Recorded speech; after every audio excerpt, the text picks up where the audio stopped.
Redonner de la vie et de l'attractivité au centre-bourg de Schweyen, un but que l'équipe municipale souhaite à tout prix accomplir en réhabilitant les murs de l'ancienne école.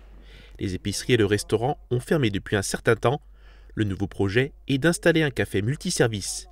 Il est déjà bien avancé. Les travaux vont commencer très prochainement. L'école qui est actuellement, elle est vide, à la place que ça se transforme en friche et qu'on ne fasse rien avec, on a dit qu'il faut faire quelque chose dans ce bâtiment, c'est le cœur du village, donc on s'est dit, tiens, pourquoi est-ce qu'on ne fait pas un café multiservice?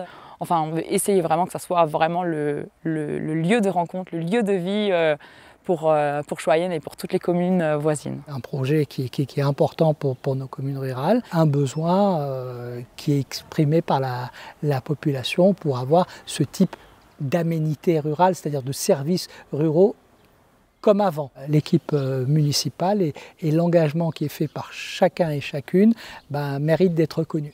Un projet qui coûte 670 000 €, subventionné à plus de 70%, notamment par l'État, la région et le département. 2 salles de classe seront aussi mises à disposition pour les associations et l'organisation d'événements culturels. C'est très important que dans nos communes rurales, on préserve l'intergénérationnel, des lieux de loisirs et de rencontres pour nos aînés comme pour nos jeunes. L'aide de l'État sera apportée. L'ouverture est prévue dans un an. Le sous-préfet s'est aussi déplacé dans les locaux de l'entreprise locale CMS, fabricant de machines spéciales et de moyens de production sur mesure.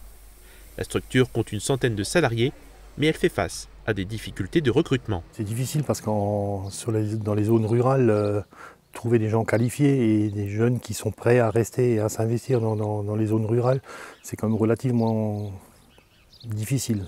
J'ai dit aux dirigeants que c'était un sujet que j'allais prendre à bras-le-corps, que j'allais voir avec les équipes de France Travail et qu'on allait effectivement leur proposer des modalités de recourir à un vivier sur les différents métiers que propose cette PME. L'entreprise forme actuellement des alternants dans le but de les garder.